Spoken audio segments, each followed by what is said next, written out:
Hey guys, tonight we begin with the remarkable snacking habits of the ancient Egyptians. Legends who somehow managed to invent junk food before inventing forks.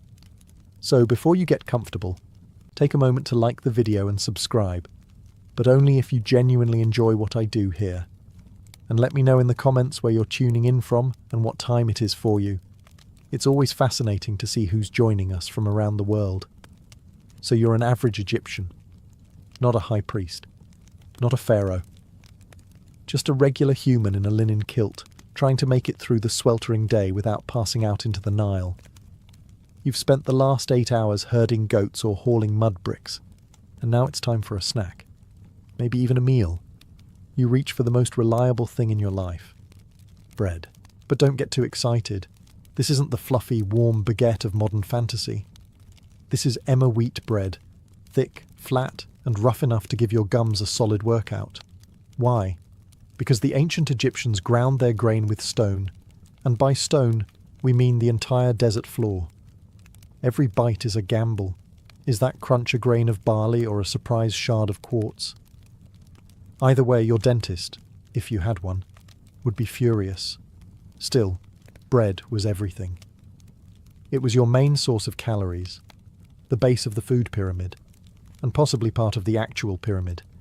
You'd eat it at breakfast, lunch, dinner, and whenever you felt sad, which, given the heat, was often.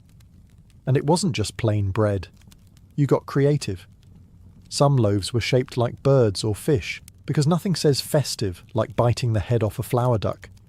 Others were flavoured with things like coriander, dates, or even beer foam, because clearly someone said, what if bread but also intoxicated? The truth is, bread wasn't just food.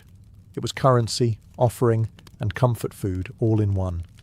You could trade it, sacrifice it, leave it in a tomb for your afterlife lunchbox, and no matter how gritty, burnt, or dense it got, you'd still eat it. Why? Because you were Egyptian, and carbs were destiny. You're thirsty. But remember, this is ancient Egypt. Water is suspect. You've seen what happens upstream with hippos and questionable rituals. So, like everyone else, you reach for the safest beverage around, beer.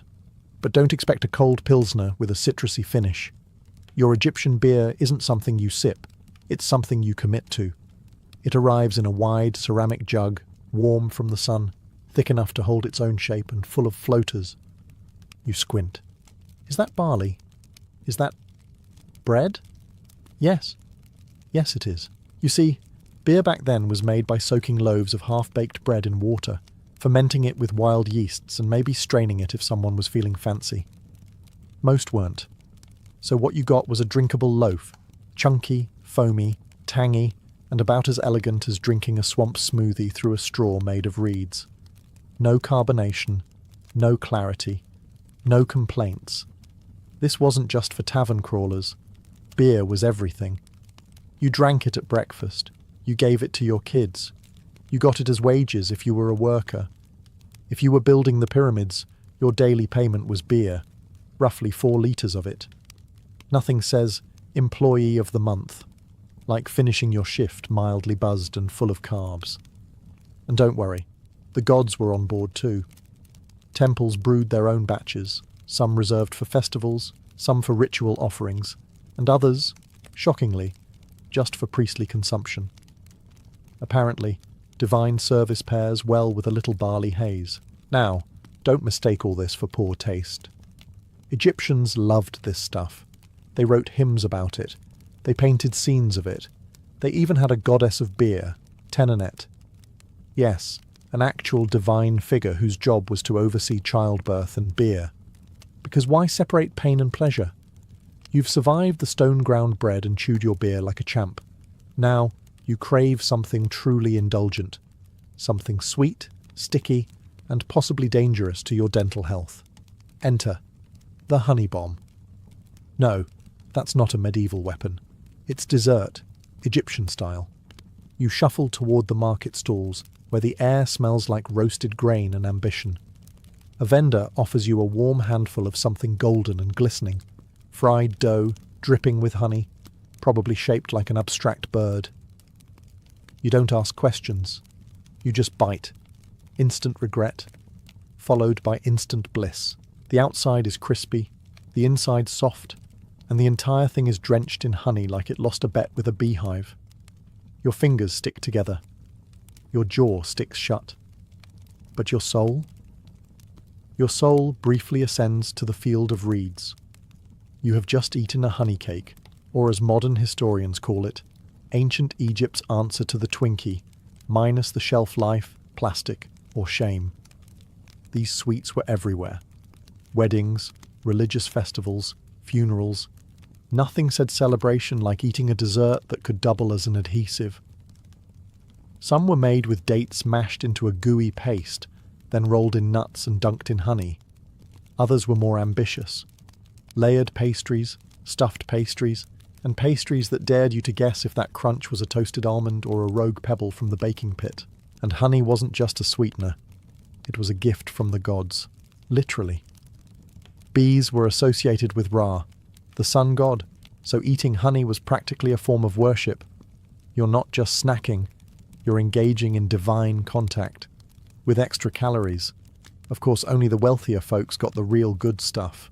As a middle-class goat herder with dreams, your honey bomb is probably a little light on the honey and a little heavy on the bread.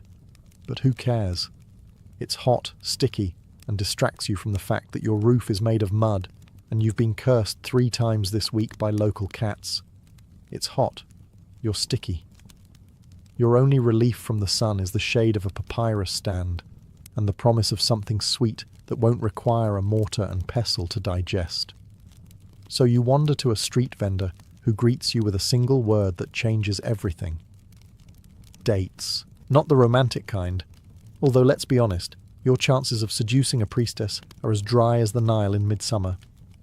No, these are the wrinkly, sweet, desert-grown fruit that ancient Egyptians consumed in frankly suspicious quantities. You pick one up. It's soft, brown, slightly squishy.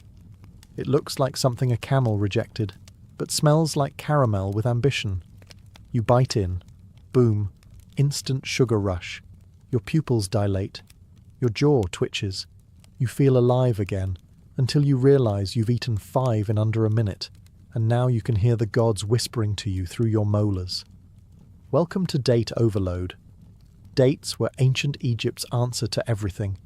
Energy bar, dessert, digestive aid, seduction tactic, and sometimes possibly structural adhesive.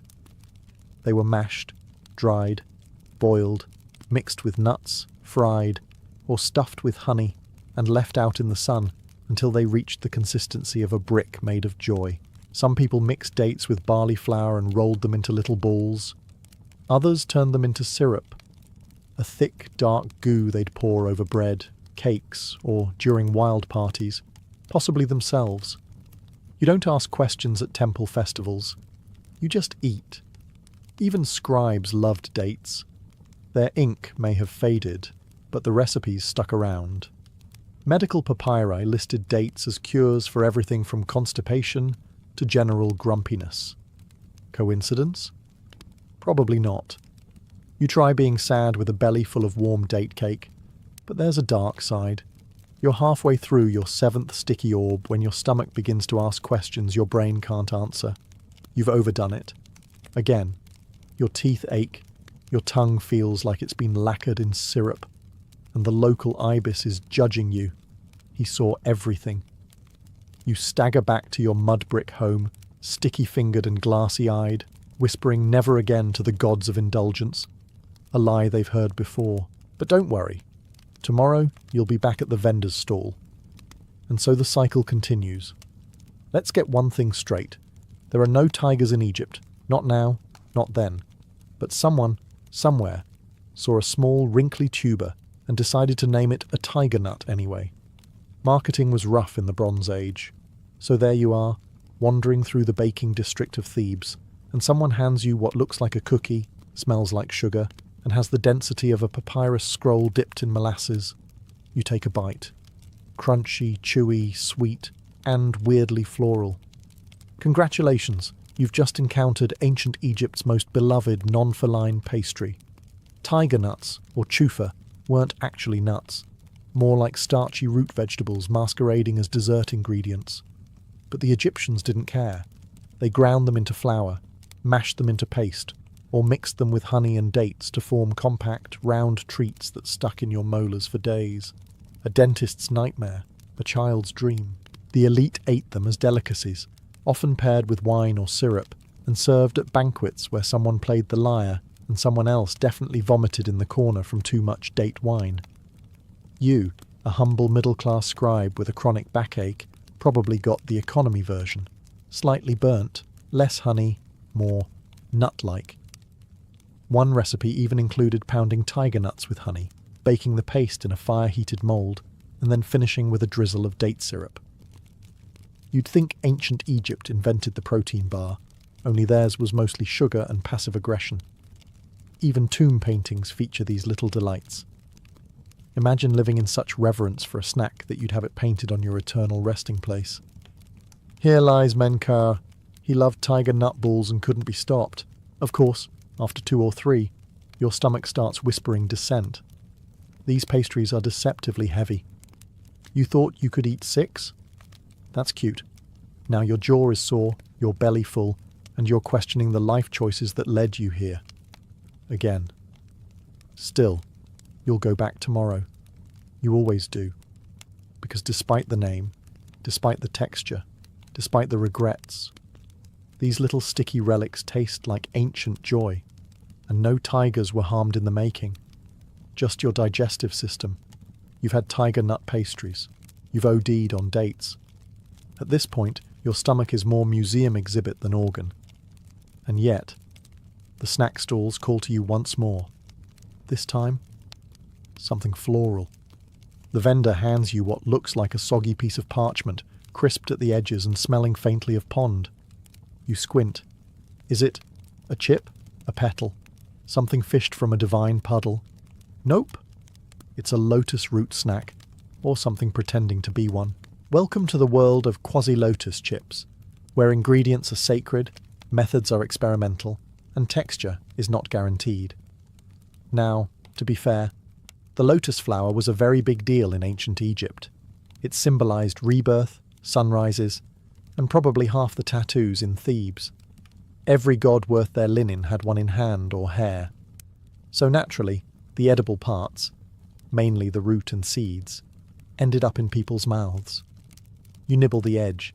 It's crunchy, kind of. Earthy, definitely. Slightly bitter, mildly sweet, vaguely like someone baked a philosophy scroll. These chips were likely thin-sliced lotus root, possibly sun-dried, maybe even toasted over embers, if you were lucky enough to know someone with fire access. Think of them as the ancient world's version of kale chips, only harder to Instagram. And while they might not be deep-fried in oil, oil being more precious than your entire goat-based fortune, the clever street chefs of Memphis may have basted them in date syrup or tossed them in spices, if available. Flavour ranged from mildly interesting to accidental incense. You pretend to enjoy it, mostly because the vendor is watching and the ibis behind you looks judgmental. But secretly, you're thinking, this could use a dip. Alas, dips haven't been invented yet, unless you count fermented fish paste, which is an acquired trauma. Still, it's hard to hate a snack that once fed gods and peasants alike. Plus, it's light, portable, and unlike those tiger nut bricks, it won't anchor itself in your colon for the next 3 days.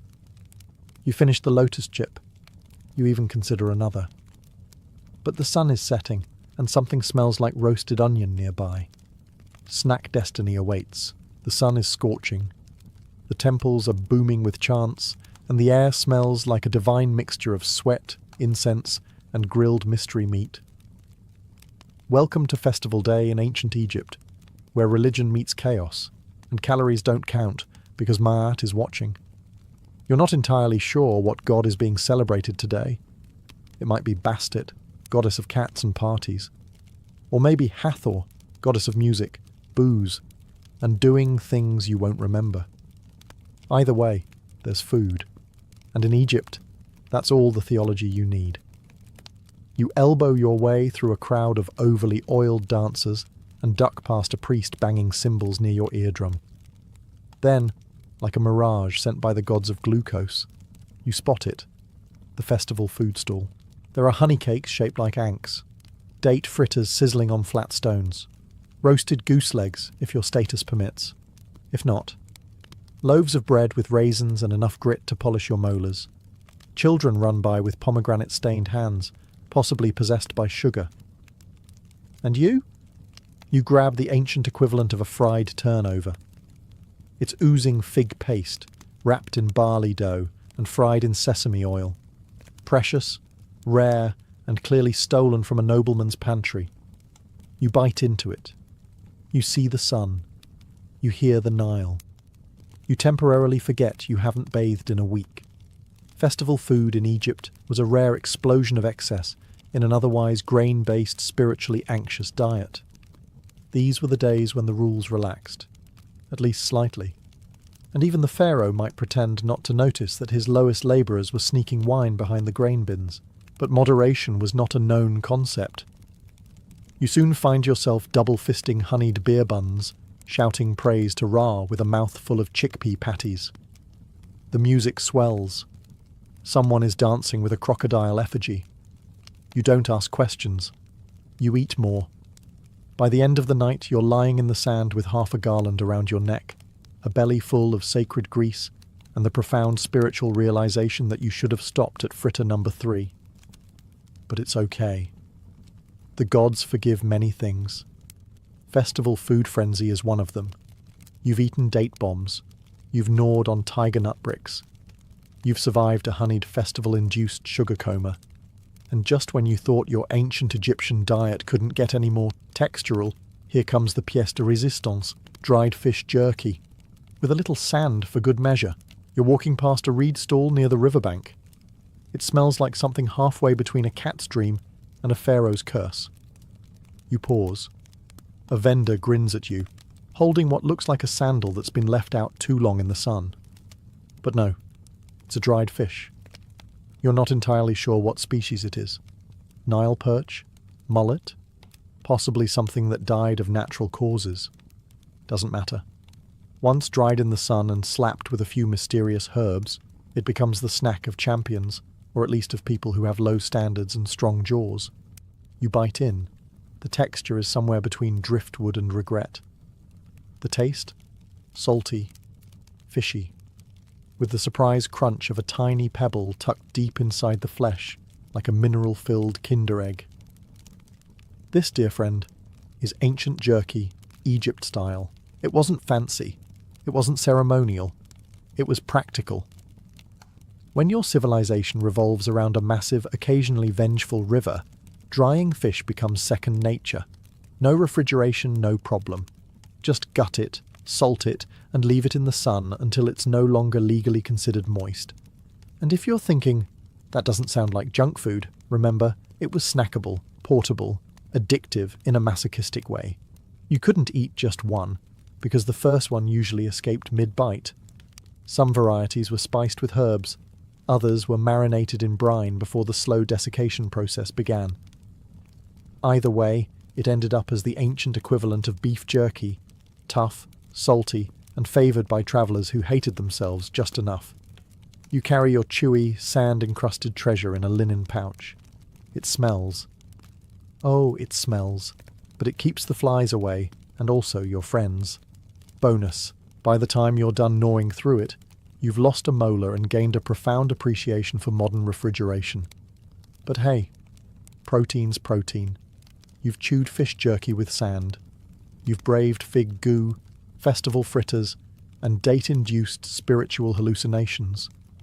But now, as twilight softens the Nile's glimmer and your stomach audibly considers revolt, you stumble upon something that feels oddly sophisticated. A man with a clay jug and a crooked smile offers you a soaked scrap of bread. You raise an eyebrow. He gestures with great pride and zero explanation. You sniff. Ah, yes, barley beer, or what passes for it. This, dear friend, is flatbread dipped in booze, a culinary tradition for people who like their snacks mildly fermented and their coordination slightly compromised. Ancient Egyptian beer wasn't just a drink. It was practically a food group. Thick, porridge-like, and brewed with partially baked bread, It often resembled something between soup and science experiment. But occasionally, someone had the brilliant idea to dip actual bread into it, just to round out the experience of drinking your carbs and chewing them too. You give it a try. The flatbread, already coarse and grainy, now takes on a soggy sponginess. The beer adds an earthy tang, a fermented funk that says, aged in clay and blessed by Ra's armpit. Still, it's not bad. In fact, your third bite in, it becomes suspiciously comforting. This was the go-to snack of workers, scribes, and anyone needing a cheap thrill after a long day hauling stones or deciphering hieroglyphs that may or may not say, "Don't drink this." Sometimes the bread was stale. Sometimes the beer was practically vinegar. Occasionally both were blessed by flies. But when the stars aligned and the brew was freshish, the pairing was a satisfying, if mildly intoxicating, snack. Think of it as the ancient world's soggy beer pretzel, minus the salt, and hygiene. You sit back, munching your fermented flatbread, watching the moon rise over the reeds. You feel lightheaded. Could be the booze. Could be the realization that you've consumed roughly 60% of Egypt's carbohydrate output in one afternoon. Either way, you're content. Maybe even tipsy. You've had fish with crunch. You've dipped your bread in beer. You've bitten into enough dates to question your relationship with fiber.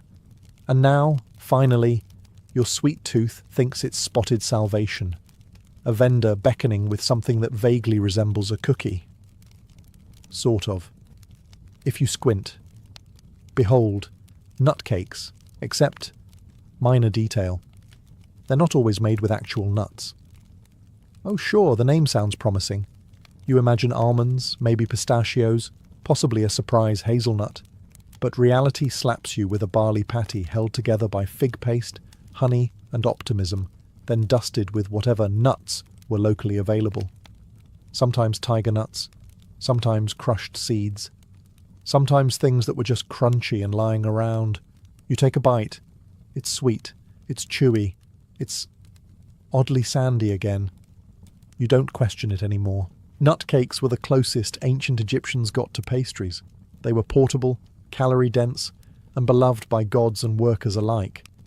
One of the few snack items that showed up in tomb offerings and in lunch sacks on construction sites. If that doesn't say versatile, what does? If you were rich, your version came sprinkled with actual tree-grown nuts and maybe imported cinnamon. If you were poor, you were lucky if yours didn't involve crushed pebbles and wasps. Still, the essence remained. Sticky sweetness bound with barley flour, meant to sustain body and spirit through temple ceremonies, pyramid building, and existential crises triggered by sudden sandstorms. You finish one, reach for another, and this time notice it's shaped like a little goddess. Cute, possibly edible, possibly sacred. You eat it anyway. By now your molars have developed calluses. You're not even chewing so much as compacting things with your jaw like a human grain press. But the sugar rush, oh, it's real. You feel Ra himself nodding in approval from somewhere above the palm trees. You sit back, nut cake in hand, belly slightly distended, and wonder how a civilization obsessed with balance and order managed to bake treats that could double as emergency bricks. And yet, you'd eat 3 more. Because like most junk food, it's not about logic. It's about the joy of eating dessert that vaguely pretends to be nutritious while actively sabotaging your dental future. You're feeling adventurous, or perhaps delirious from your previous encounter with beer bread and nut pebbles. Either way, you're in the mood for something sweet, something smooth, something that doesn't require dental insurance. You see a glistening amber goo drizzled onto a platter of figs. It looks like syrup. It smells like syrup. You're convinced this is the ancient Egyptian answer to maple. You reach out, fingers first, obviously, and make contact with what can only be described as molasses with a vendetta.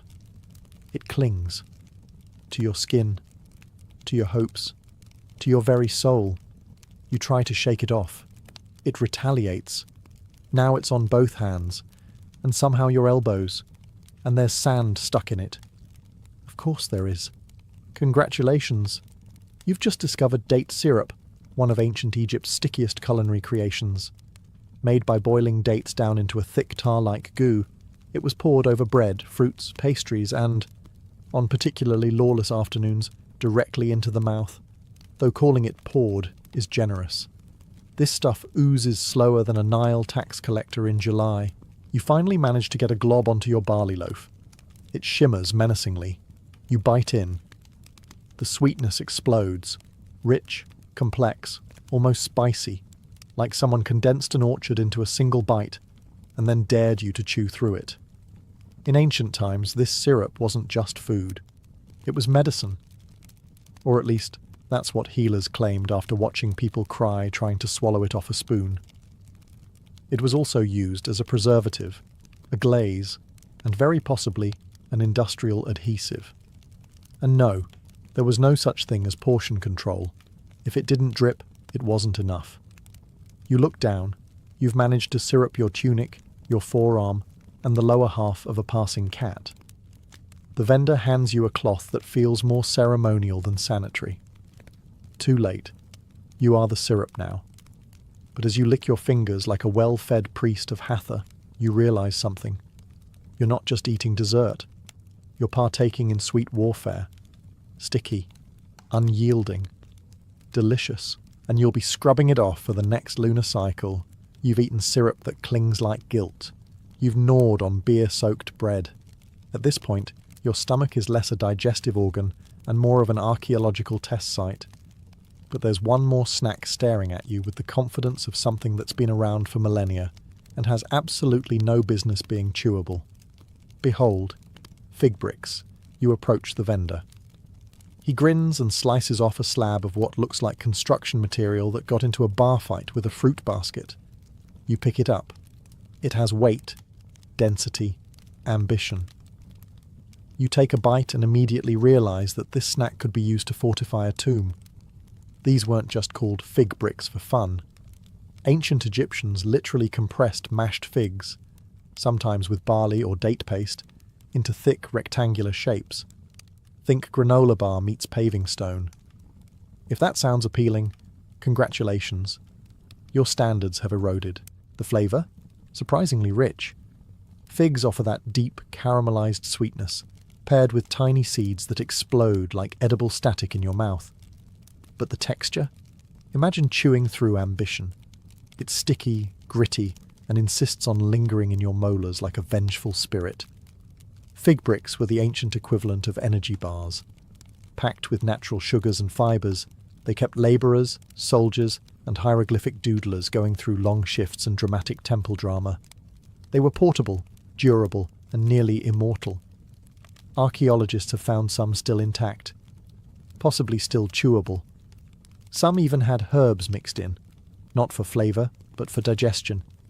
Because once this thing hits your colon, it's every god for himself. You try to finish your piece. Halfway through, you consider saving the rest as a doorstop, or a self-defense weapon. But somehow, some way, it grows on you. Not in a mouldy way, more in a my jaw has given up and accepted its fate kind of way.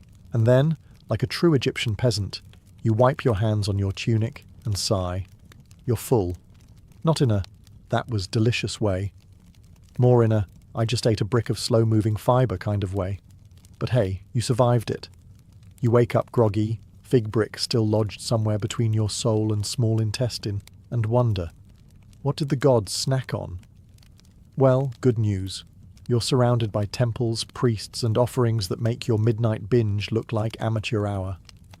Because in ancient Egypt, snacking wasn't just personal, it was divine. You stroll into a temple courtyard. There, laid out on polished alabaster altars, are rows of treats, neatly arranged, annoyingly symmetrical, and offered to gods who probably didn't even have digestive tracts. There's beer, of course. There's always beer. Next to it, loaves of bread shaped like cobras, birds, and what might be a really passive-aggressive cat. Then there are fruits, dates, figs, and grapes, stacked like they're trying to win a pyramid stacking contest. And at the centre, sacred pastries, shaped like eyes, ankhs, and other symbols you suspect might translate loosely to, "Please don't smite me." You reach out. A priest slaps your hand. Apparently, divine snacks are not for common mortals with honey on their tunics. These food offerings weren't symbolic, they were serious business. Egyptians believed their gods needed sustenance, just like people. The difference? Humans only starved during famines. Gods starved when temple interns forgot the snack schedule. Each morning, fresh food was placed before statues, and each evening it was removed. Did the gods actually eat it? Not exactly. But the smell, the essence, that was for them. The leftovers, for the priests. Divine trickle-down economics at its finest. And guess what? Some of these offerings weren't just old bread and stale beer. There were sweet buns filled with dates, honey-glazed barley cakes, and the infamous tiger nut pastries, lovingly shaped to please the deities and possibly break the molars of their servants.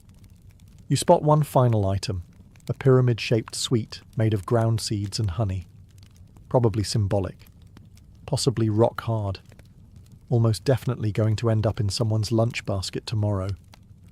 As you leave the temple, stomach still recovering from your own private snack pilgrimage, you marvel at a society that didn't just eat to survive, but ate to connect with the divine. And frankly, any god who demands honey cakes on the daily, that's your kind of deity. You've eaten your way through Egypt's street stalls, temple offerings, and fig-based dental traps, but now you stumble upon the most exclusive feast of all, and the guest of honor. Extremely deceased. You're standing in a tomb. It's silent, musty, and full of gold. But nestled among the treasures, linen, and sacred texts, there it is. A snack basket. Yes, really.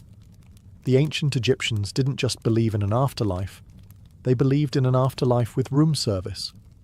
Tombs were stocked with food for the dead to enjoy for eternity. And by enjoy, we mean eternally nibble in spirit form, while the physical food turned into a fossilized buffet for archaeologists 3,000 years later. And what was on the menu? The usual junk. Dried figs, date cakes, barley loaves, honeyed pastries, and, if the deceased had money to burn, entire roasted ducks and salted fish. Basically, the ancient version of a deluxe snack hamper, minus the cheese wheel and wine opener. But the truly iconic feature? Shabtis, little servant figurines whose job was to tend the fields and fetch snacks for the dead. You didn't have to work in the afterlife. You had help. You brought your own snack interns. And if you were royalty? Oh, buddy. Pharaohs took it to the next level. King Tut's tomb included over 40 jars of wine and actual loaves of still recognizable bread.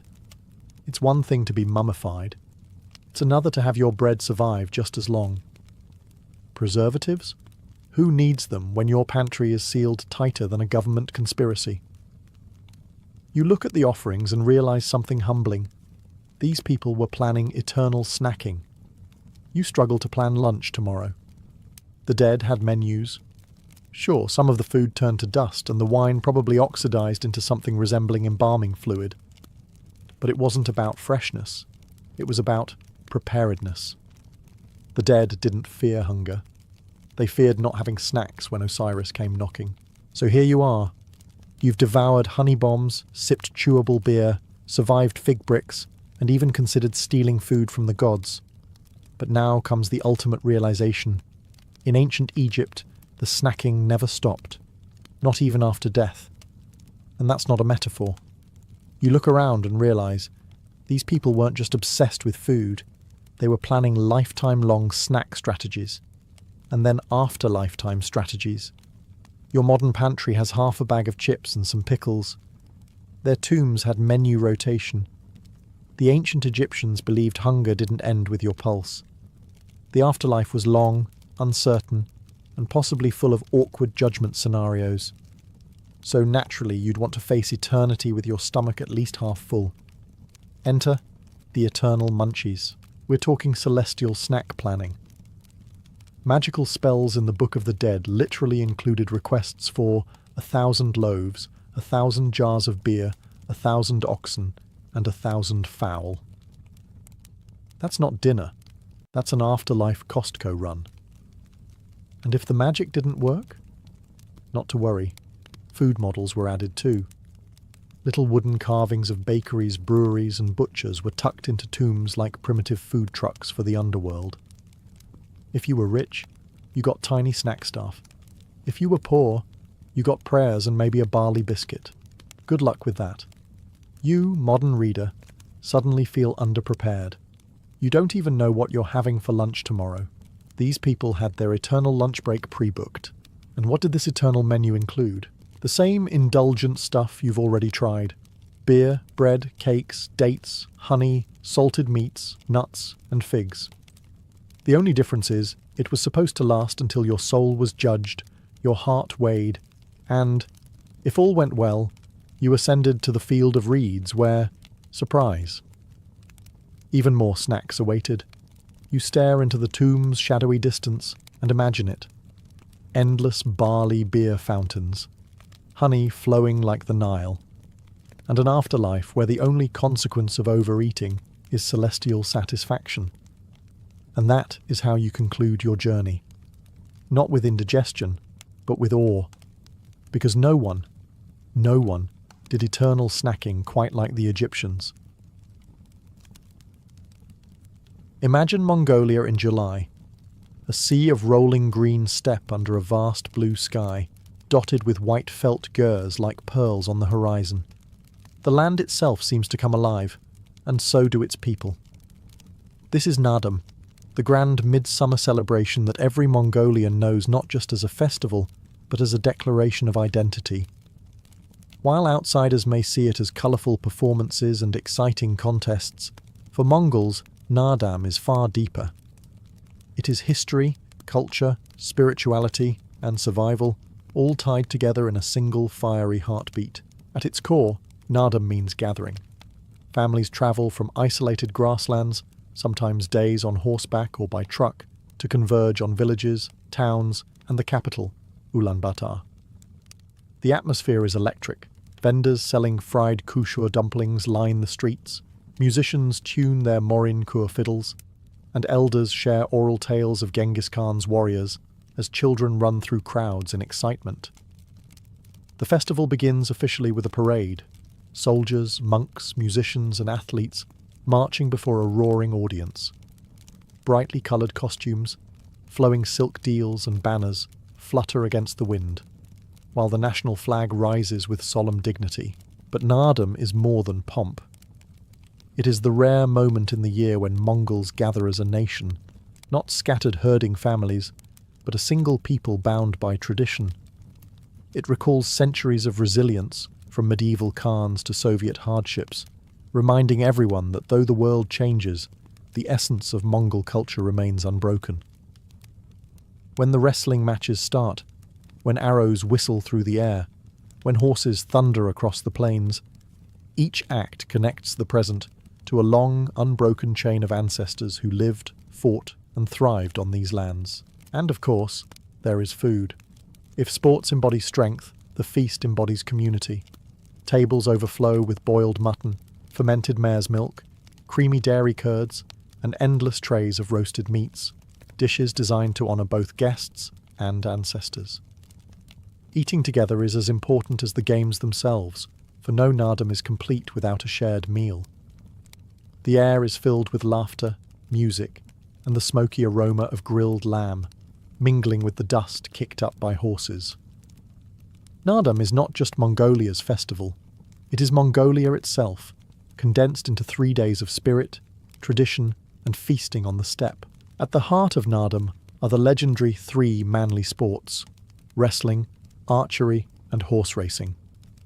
For centuries, these contests have defined what it meant to be strong, skillful, and enduring in the unforgiving Mongolian steppe. They are not just games staged for entertainment, but living traditions that trace back to the warriors of Genghis Khan, who relied on these exact skills to build one of the largest empires the world has ever seen. Wrestling, or bök, is perhaps the most iconic. There are no weight classes, no rounds, no protective mats. 2 competitors step onto the dusty field wearing only short, open-chested jackets, tight briefs, and heavy boots. Their outfits symbolize freedom and honesty. the open chest design famously added to prevent women from secretly competing, though today that rule feels outdated.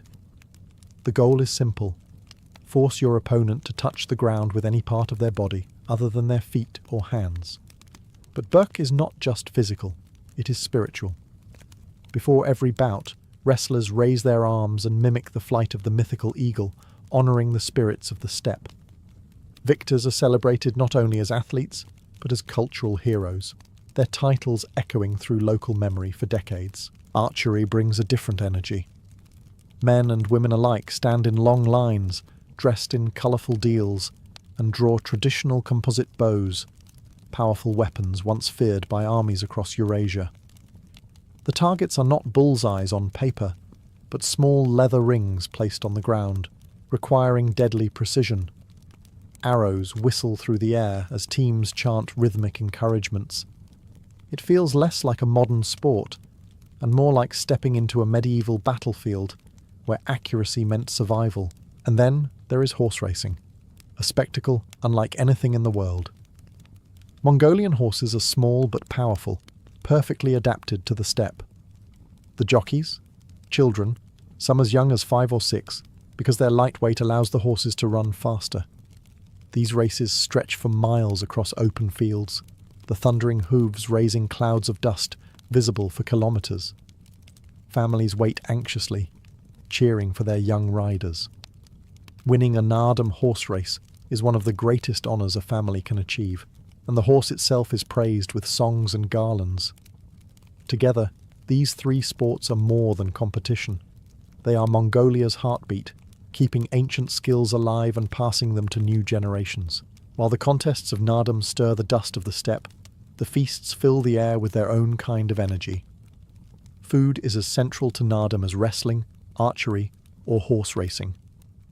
It is the glue that binds the gathering together, because Mongolian culture has always understood something simple yet profound. A celebration is nothing without a shared table. The centerpiece of this table is meat, especially mutton. Sheep are the lifeblood of the steppe, and during Naadam, countless animals are prepared for guests and families alike. The most iconic dish is budog, an entire goat or marmot cooked from the inside out, with hot stones placed directly into the cavity of the animal, searing the meat and releasing rich, smoky flavours. Guests gather around, pulling apart tender pieces with their hands, passing them around as a symbol of generosity and unity.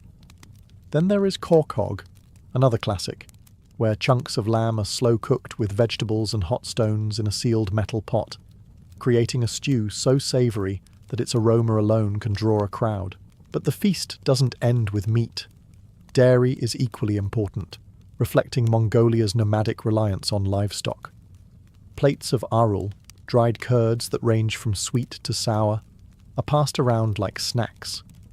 Bowls of thick clotted cream, known as arum, are served with bread, while pitchers of fermented mare's milk, or airag, are poured generously for adults.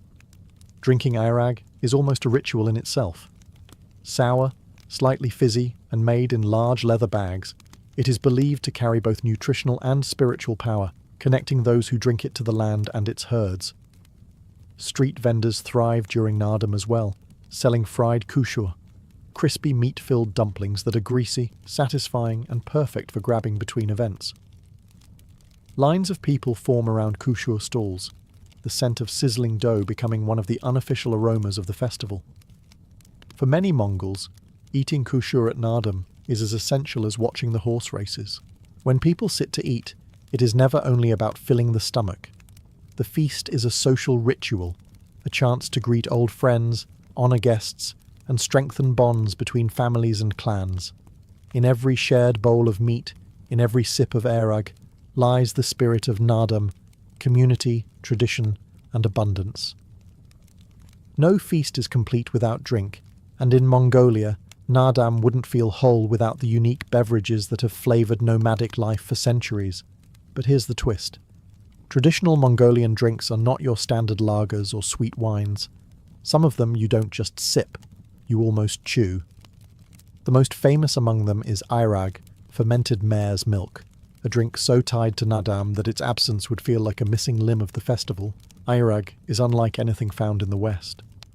It is made by milking mares during the summer, pouring the fresh milk into large leather bags, and then stirring, sometimes hundreds or even thousands of times, with a wooden paddle until it ferments.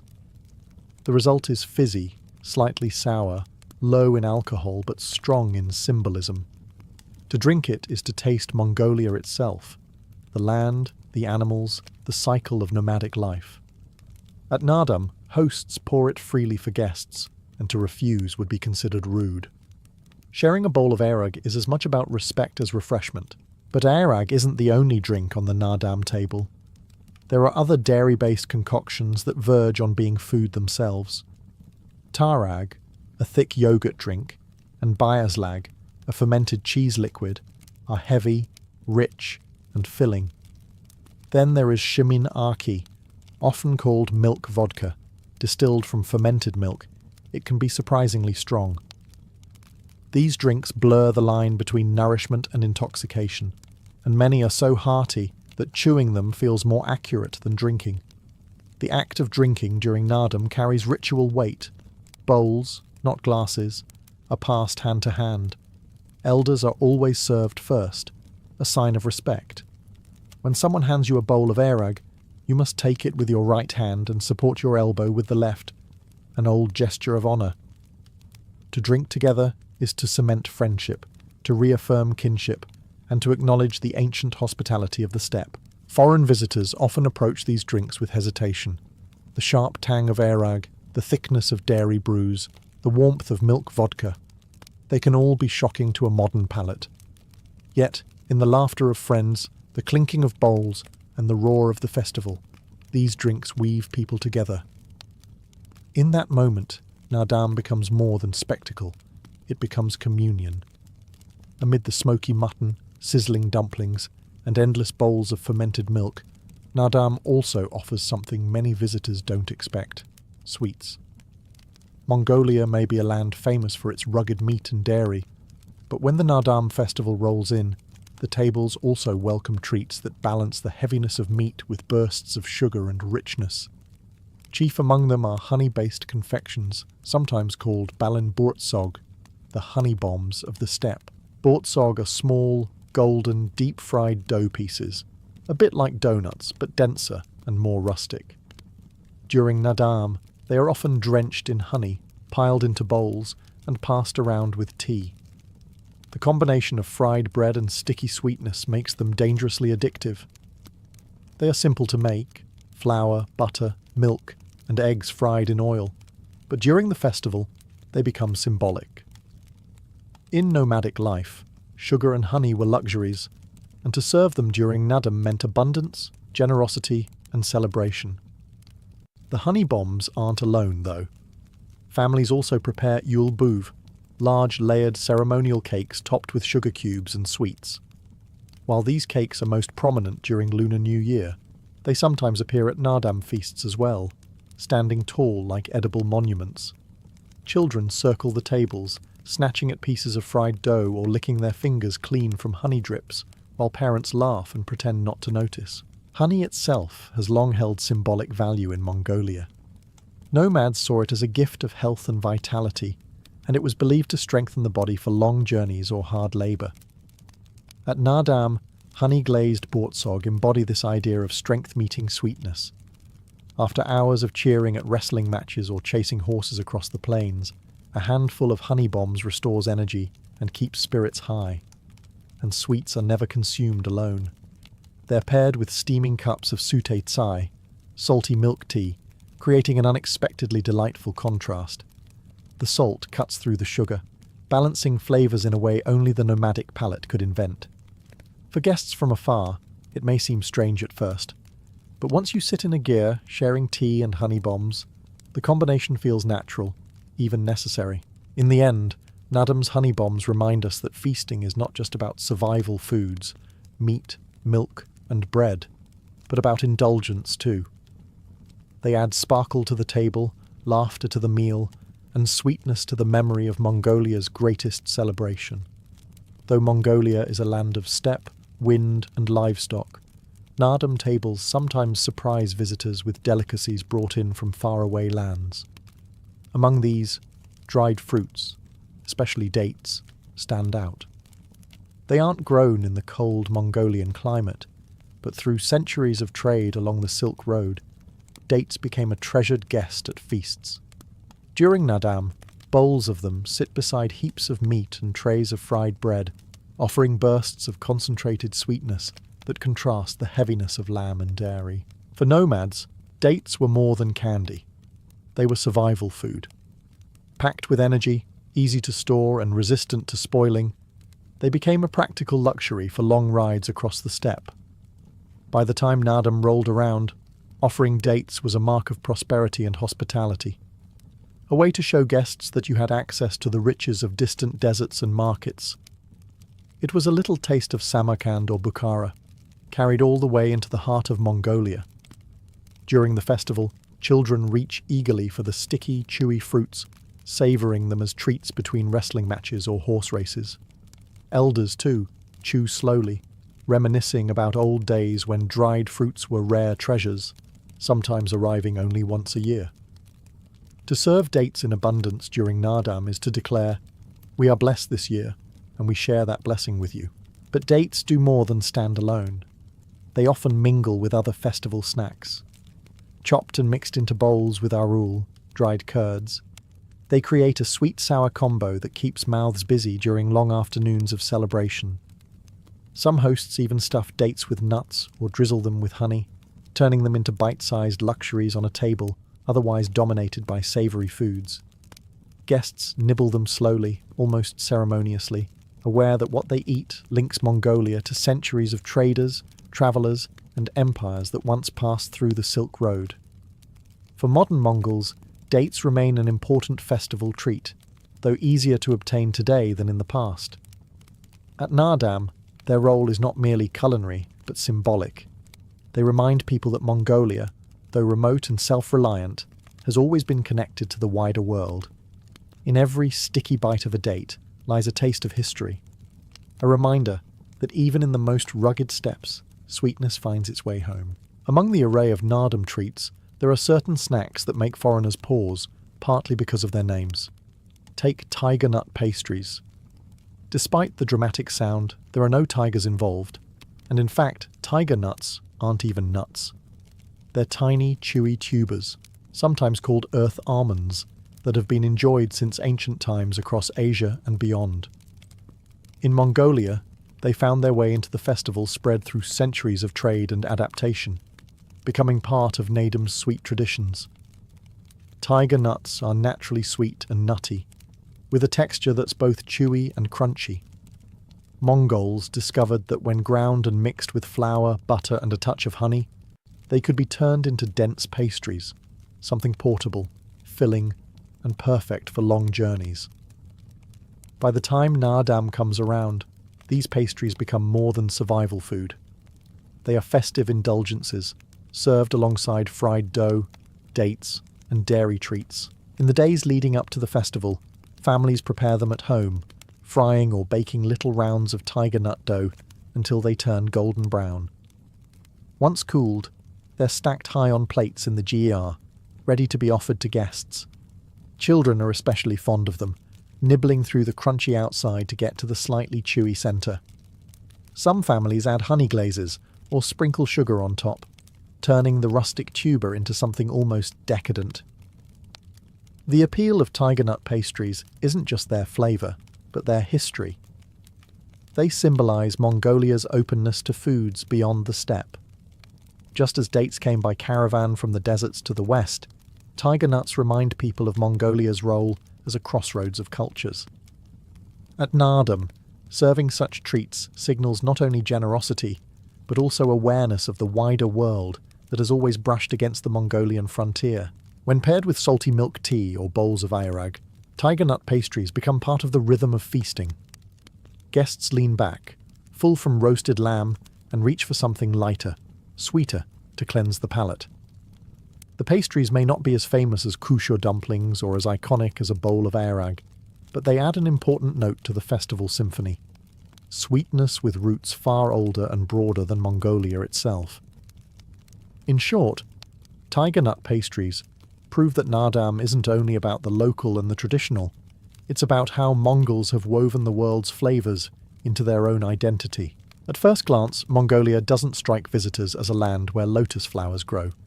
The steppe is too cold, too dry, too harsh for such delicate plants. Yet at Naadam, you might find something locals jokingly call lotus chips. They aren't made from actual lotus blossoms, but from the root, a trade good that travelled centuries ago along the Silk Road and eventually slipped into Mongolian kitchens. Over time, these crisp, wheel-shaped slices became a novelty snack, bridging the gap between the foreign and the familiar. Lotus root has a distinctive look. When sliced, it forms a natural pattern of holes, resembling little wagon wheels. Mongols, ever resourceful, discovered that when thinly cut and fried, the root transforms into something crunchy, savoury, and strangely addictive. At Naadam feasts, lotus chips add variety to the otherwise heavy spread of meats and dairy.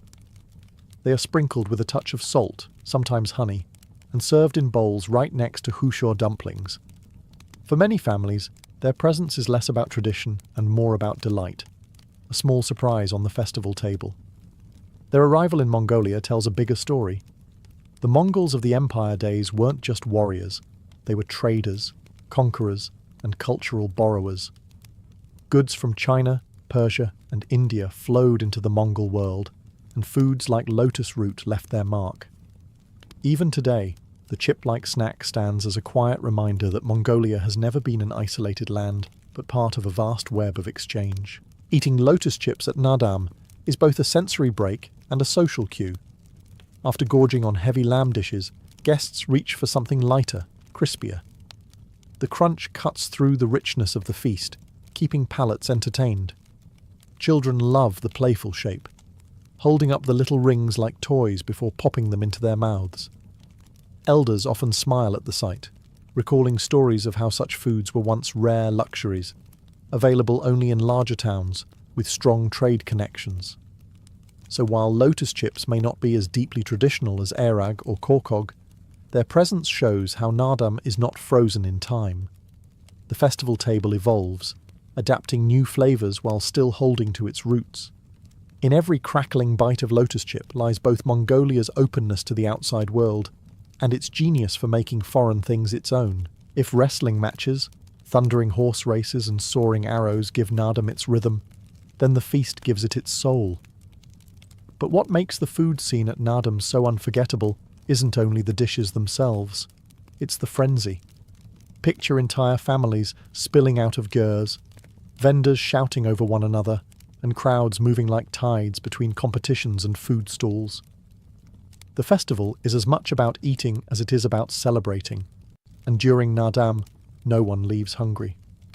The first thing that strikes you is the smell. Clouds of smoke from grilling lamb mingle with the oil-rich aroma of frying kushur. Street vendors are everywhere, their hands working non-stop, flipping dumplings, pouring steaming bowls of salty milk tea, and handing out skewers of sizzling meat. Lines form in minutes, then dissolve into eager, hungry throngs as trays of food disappear into waiting hands. At any moment, it feels as if the entire steppe has turned into one enormous kitchen. Inside family gatherings, the frenzy is quieter, but no less intense. Gers overflow with food, whole sheep boiled and carved with ritual precision, dairy platters stacked high, bowls of airag constantly being refilled. Guests arrive, are seated, and immediately offered food, whether they are ready to eat or not. Hospitality is relentless. To decline a dish too firmly is almost an insult. In a culture where survival once depended on generosity, offering abundance at Naadam is a sacred duty. Children dart between the feast and the games, clutching fried dough in one hand and tugging at a parent's sleeve with the other. Teenagers cluster around vendors selling sweet drinks or candies, while elders sit cross-legged in the shade, sipping airag and observing the chaos with amused patience. The food frenzy is not disorder but a celebration of life itself, noisy, messy, generous, and full of laughter. What's remarkable is that no matter how crowded or frenzied, Naadam's feasts never lose their sense of ritual. Every bite connects to ancestry, Every shared bowl affirms friendship, and every loud, joyful moment reflects the resilience of a people who thrive on the harsh steppe by celebrating together. By the time the sun sets and the music fades, the dust may settle, but the taste of Naadam lingers in the belly, in the memory, and in the spirit of Mongolia. On the Mongolian steppe of the late 12th century, survival was not guaranteed. The winds cut sharp across the grasslands, winters froze entire herds, and betrayal often came swifter than the next sunrise. Into this world was born Temujin, the boy who would one day become Genghis Khan. His childhood, however, gave no hint of future greatness. When his father, a minor chieftain, was poisoned by rivals, Temujin was left vulnerable. The tribe that should have protected his family abandoned them, leaving his mother, brothers and sisters to fend for themselves in poverty. Temujin, barely a teenager, found himself hunting rodents and scraping marrow from bones just to survive. Hardship was his first teacher, but it was betrayal that taught him ambition. When former allies enslaved him, Temujin endured humiliation with quiet resolve. He eventually escaped, not merely free but hardened, his mind sharpened by the knowledge that trust and power must always be carefully managed. Each setback carved resilience into his character. While other boys of the steppe lived only to herd and fight, Temujin began to think bigger, to dream of uniting the fractured Mongol world. The steppe at the time was a cauldron of feuding clans and shifting alliances. Loyalty lasted only as long as the next raid, and blood feuds stretched across generations. Temujin realized that survival in such a world required more than brute strength. It demanded vision. He began gathering allies not through intimidation alone, but through trust, marriages, and personal bonds sealed in blood oaths. His charisma drew warriors who valued discipline over chaos, and he rewarded loyalty with opportunity, even if it meant elevating men of low birth over noble rivals. By his early adulthood, Temujin had clawed his way from exile to leadership. He defeated rival tribes with a mixture of ferocity and cunning, reshaping the political map of the steppe. In 1206, after years of campaigning and alliance building, the scattered tribes finally acknowledged his supremacy. A great assembly, or Kurultai, proclaimed him Chinggis Khan, universal ruler. It was a moment that marked not only the rise of one man, but the transformation of a fragmented people into a single unified force. The boy who had once scavenged scraps on the frozen grasslands now stood at the head of a nation, and with unity achieved, his eyes turned outward. The world beyond the steppe would soon feel the thunder of Mongol hooves. When Temujin became Genghis Khan in 1206, he inherited not a peaceful kingdom, but a tinderbox of rival clans, each armed, suspicious, and steeped in centuries of grudges. The Mongols were fierce warriors, but their disunity made them vulnerable. Genghis understood that to conquer the world beyond the steppe, he first had to conquer the Mongols themselves, and to do that, he had to reshape how they thought about loyalty, honor, and power. His solution was both brutal and brilliant. He enforced the yasa, a code of law that demanded strict discipline and obedience. It was said that under this law, a man could leave a golden saddle in the open steppe, and no one would dare steal it. But the yasa was more than just rules. It was a revolutionary attempt to break the old aristocratic order. No longer would loyalty to a clan outweigh loyalty to the Khan. No longer would noble birth guarantee power. Instead, men rose through merit, courage, and loyalty. This policy attracted ambitious warriors from rival tribes who saw in Genghis a leader who rewarded ability rather than bloodline. Still, unity required blood. Genghis did not hesitate to annihilate entire clans that defied him, sending a clear message that betrayal would be met with extermination. At the same time, he practiced a calculated generosity. When he defeated enemies, he often incorporated their warriors into his ranks, offering them a new life if they swore loyalty. The result was an army that was both feared and admired, composed of men bound not by fragile tribal ties, but by shared allegiance to one ruler. Central to his rise were personal bonds known as anda, brotherhood oaths sealed with blood. Temujin himself had sworn such bonds in his youth, and as Khan, he used them to build a loyal circle of generals and companions. These men, Subutai, Jebe, and others, became the architects of his future conquests. Their loyalty was not blind devotion, but trust forged in hardship, sealed by Genghis's consistent willingness to reward those who served him well. By the time his reforms and campaigns subdued the last independent tribes, Genghis Khan had achieved something unprecedented. He had turned a quarrelsome collection of nomadic clans into a disciplined war machine. The Mongols were no longer fighting each other.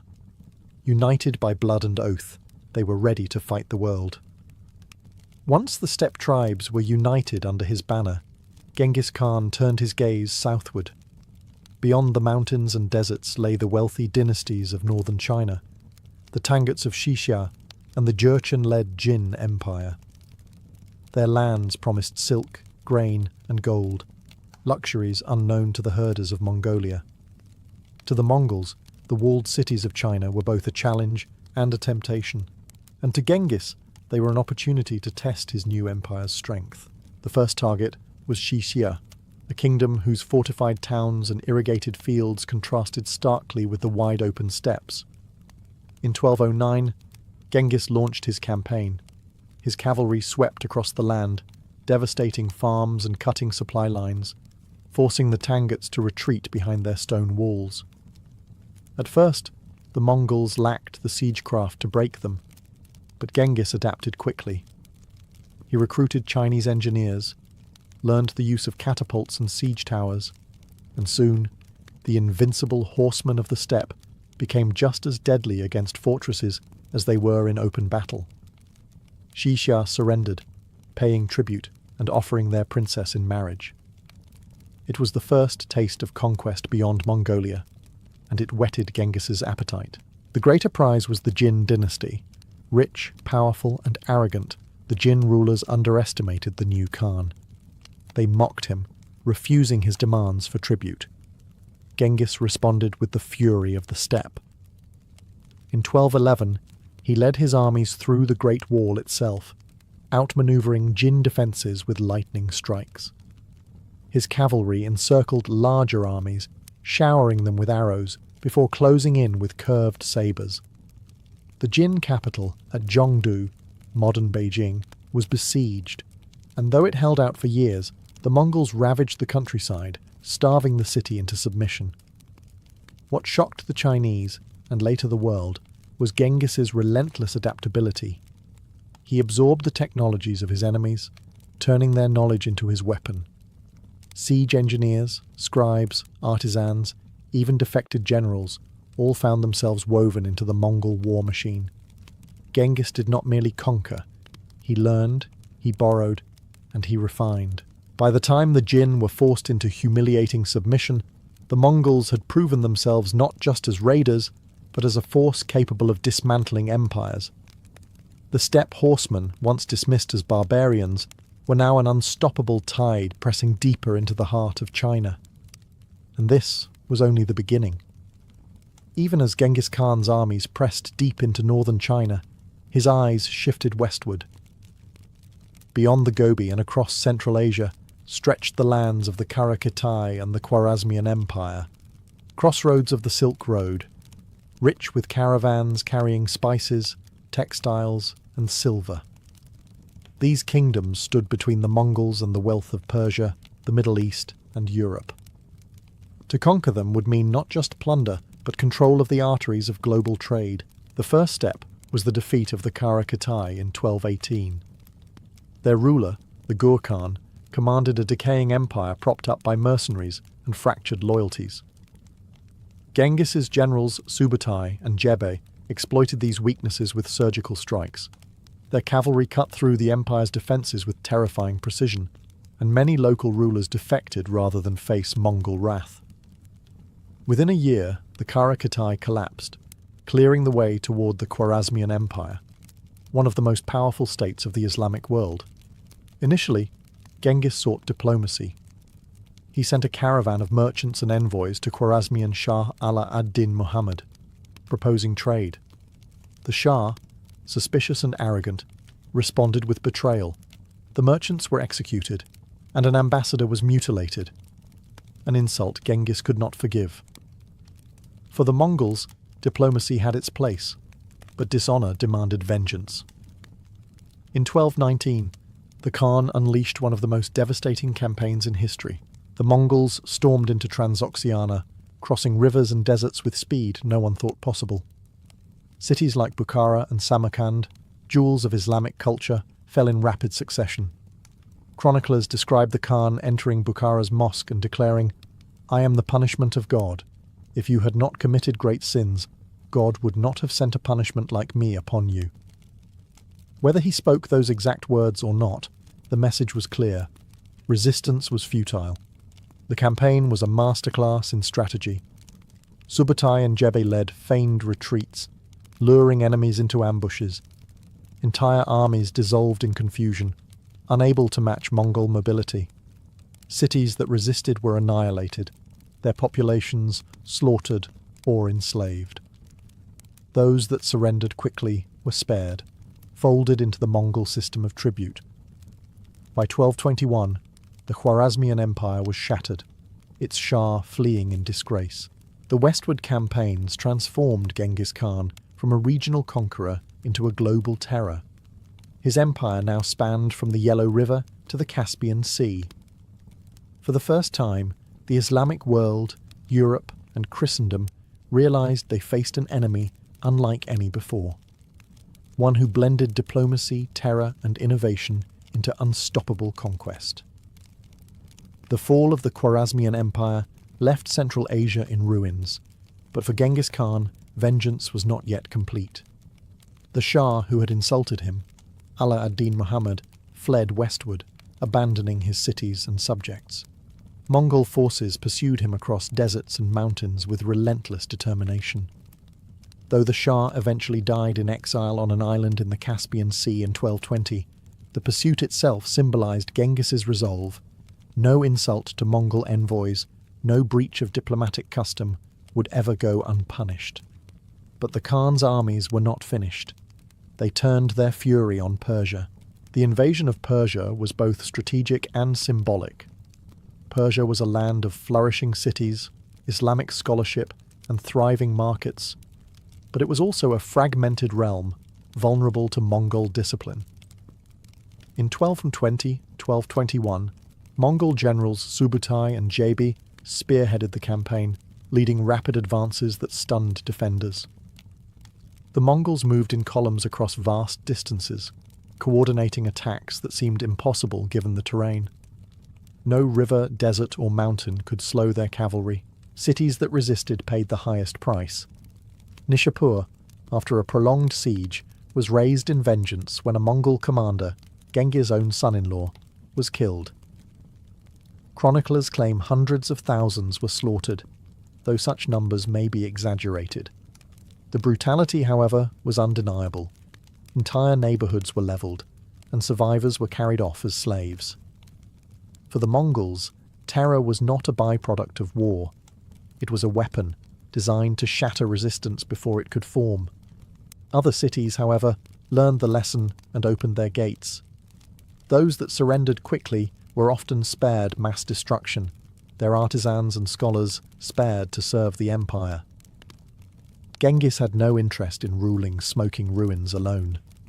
Engineers, scribes, and craftsmen were absorbed into Mongol service, transported back to Karakoram or to serve in other campaigns. The Khan's genius lay in turning conquered populations into fuel for further conquests. By 1221, the Mongols had cut a swath through Persia, leaving behind a trail of broken cities and shattered armies. The Islamic world was shaken to its core. Rumours spread that the Mongols were a scourge sent by God, a divine punishment made flesh. For Genghis Khan, the campaign was more than vengeance. It was proof that his empire had no borders. The Mongols could strike anywhere, and no kingdom, however ancient or proud, was beyond their reach. Even as Genghis Khan tightened his grip on Persia, his ambitions and curiosity stretched further west. The Mongols had already crushed kingdoms across Asia, but now their riders advanced into the unfamiliar forests and riverlands of Eastern Europe. These expeditions, launched around 1223, were led not by Genghis himself, but by his trusted generals, Subutai and Jebe, masters of strategy whose campaigns would send shockwaves across the continent. The initial push came as a reconnaissance mission. Subutai and Jebe, with a force of perhaps 20,000 horsemen, pursued remnants of the Khwarezmian army across the Caucasus Mountains. Along the way, they clashed with Georgian forces, outmaneuvering heavily armoured knights with lightning mobility. Their campaign became a rolling avalanche, devastating Armenia, raiding into the Black Sea steppes, and then colliding with the nomadic Cumans. The Cumans, desperate, fled to their Slavic allies for aid. This drew the Mongols into direct conflict with the principalities of Rus. The climactic moment came in 1223 at the Battle of the Kalka River. A coalition of Russian princes and Cuman allies, numbering perhaps 3 times the Mongol force, faced Subutai's army. Outnumbered but never outmaneuvered, the Mongols feigned retreat, a tactic perfected on the steppe. The Rus pursued, believing victory was at hand, only to be encircled. The battle ended in disaster for the coalition. Chroniclers describe horrific slaughter, the princes captured and executed, their men trampled beneath Mongol hooves. Yet, remarkably, the Mongols did not stay to occupy Rus. Instead, Subutai and Jebe continued their march, raiding into the Crimea before circling back to Mongolia through the Caspian steppes. It was less a conquest than a demonstration, a thunderclap announcing to Europe that a new power had risen in the east. Word of the Mongols' speed and brutality spread across Christendom, sowing both fear and disbelief. To many in Europe, the horsemen seemed less like men and more like a scourge of God, unstoppable and inhuman. For Genghis Khan, these campaigns were invaluable. They mapped new lands, tested European armies, and proved that Mongol reach extended far beyond Asia. The march into Eastern Europe was a warning, one that would not be fully understood until decades later, when Mongol armies returned in force to shatter kingdoms from Poland to Hungary. After years of near-constant campaigning, the Mongol armies had stretched their dominion from the Yellow River to the Caspian Sea. Yet even a conqueror as relentless as Genghis Khan knew that expansion could not proceed without consolidation. By the early 1220s, he returned his attention to Mongolia itself, to the steppes that had shaped him, and to the foundation of the empire that bore his name. The return was not simply a homecoming, but a moment of reorganization. Genghis convened Kurultais, great councils of his nobles and generals, where strategies were debated and new laws were reinforced. He distributed conquered lands and peoples among his sons and trusted commanders, ensuring both loyalty and order. The empire was divided into appanages, yet all owed obedience to the great Khan. It was a delicate balance, granting autonomy to powerful figures while making it clear that ultimate authority flowed only from him. Equally important was the refinement of the yasa, his legal code. Under it, theft, betrayal, and desertion were punished harshly, but loyalty and merit were richly rewarded. These laws were not abstract. They were enforced across the empire's vast distances by appointed officials and military governors. Even in regions thousands of miles from Mongolia, the will of Genghis Khan was felt through this unified system of discipline. He also invested in infrastructure, something rarely associated with nomadic empires. Relay stations and postal routes, known as the Yam, were established across the steppes and beyond, enabling messages to travel at astonishing speed. This network bound the empire together, allowing Genghis to command armies thousands of kilometers apart, with remarkable efficiency. Merchants, too, benefited, as trade along the Silk Road began to flourish under Mongol protection. What had once been a patchwork of dangerous caravan routes was becoming a secure artery of commerce. Culturally, Genghis fostered a curious pragmatism. He welcomed artisans, scribes, and scholars from conquered lands into his service. Muslims, Chinese, Persians, and Turks found places in his administration, their skills strengthening the empire. While his conquests were brutal, His rule was often surprisingly tolerant of religions and local customs, so long as tribute was paid and loyalty sworn. By returning to the steppes, Genghis Khan ensured that the empire did not collapse under the weight of its own success. It was a pause, a tightening of the reins, before the next surge outward. For the Khan, the steppes were not just his homeland. They were the heart that pumped life into an empire stretching across continents. By the mid-1220s, Genghis Khan was already a legend. His empire stretched from the edges of Korea to the shores of the Caspian, and yet he was not finished. The aging conqueror still had unfinished business with Xixia, the Tangut kingdom in northern China, that had once submitted but had grown restless under Mongol domination. When the Tanguts defied his authority and withheld their obligations, Genghis resolved to personally lead a final campaign, a reminder that no betrayal, however small, would go unanswered. The war against Xixia was brutal and swift. Mongol armies laid waste to towns, fields, and irrigation systems, depriving the kingdom of both food and morale. Genghis employed his classic strategy of terror, making examples of resisting settlements so others would crumble without a fight. By 1227, the Tangut capital at Zhongxing was under siege. Facing starvation, the Tanguts attempted to negotiate, but Genghis demanded unconditional surrender. Before terms could be finalized, he fell gravely ill, either from wounds sustained in battle or from injuries suffered in a horse-riding accident. The exact cause remains a mystery, shrouded in legend and speculation. Despite his failing health, Genghis insisted on finishing the war. His generals, honoring his will, pressed on until Xixia was utterly destroyed, its royal family executed, its cities leveled, and its name erased from maps. It was a grim demonstration of Mongol resolve. To defy the Khan was to invite annihilation. Only after victory was assured did Genghis finally succumb to his illness in August 1227, passing away in his camp near the conquered Tangut lands. His death was kept secret for months. The Mongol army continued campaigning as though nothing had changed, ensuring that news of the Khan's passing would not embolden his enemies. When the truth was revealed, the empire did not collapse in chaos. Instead, it transitioned to his heirs with remarkable stability. His son Ögedei was named successor, chosen for his administrative skill and ability to balance competing factions. The final campaigns of Genghis Khan were not just the closing act of one man's life, but a statement of principle. His empire would not tolerate disobedience, and his legacy would be secured in blood and fire. Though he died far from home, the empire he built was stronger than ever, poised to expand even further under his descendants. When Genghis Khan died in 1227, he left behind more than an empire. He left behind a transformation of the world. In just 2 decades, he had turned a collection of feuding nomadic tribes into the largest contiguous empire in history, stretching from the Pacific shores of China to the Caspian Sea.